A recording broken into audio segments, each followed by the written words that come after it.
18 সালের পর থেকে আমরা কমলপুর মহকুমা সহ সারা রাজ্যের সাথে এই চানকাপ এলাকাতে আমরা দেখলাম রাজনৈতিক সন্ত্রাস, অগ্নিসংযোগ, আমাদের নেতা কর্মীদের শারীরিকভাবে আক্রমণ, এইগুলি চলছে।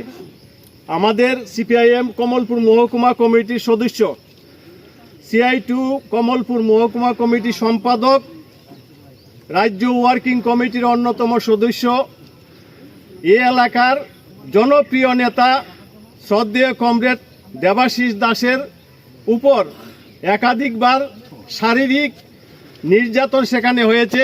18-র পর ওনার বাড়িতে বেশ কয়েকবার আক্রমণ হয়েছে।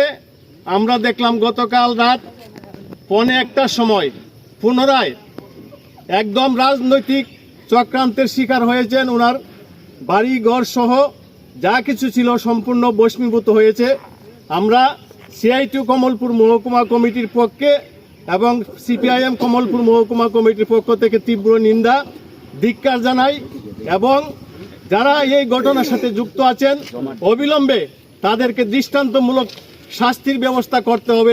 না হলে আমাদের আজকে বিক্ষোভ মিছিল চলছে, পথ অবরোধ চলছে। আগামী দিনে আমাদের বৃহত্তর রাজনৈতিক সংগ্রামের মাধ্যমে আমরা এই নিক্কারজনক ঘটনার নিন্দা আমরা করব এবং প্রতিবাদ চালিয়ে যাব।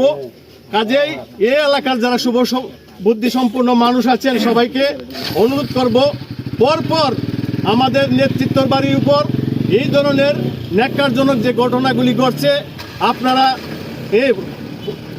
প্রকাশ্যে দেখছেন, কেউ পরোক্ষভাবে ফলো করছেন। সবাইকে অনুরোধ করব যাতে করে এই ধরনের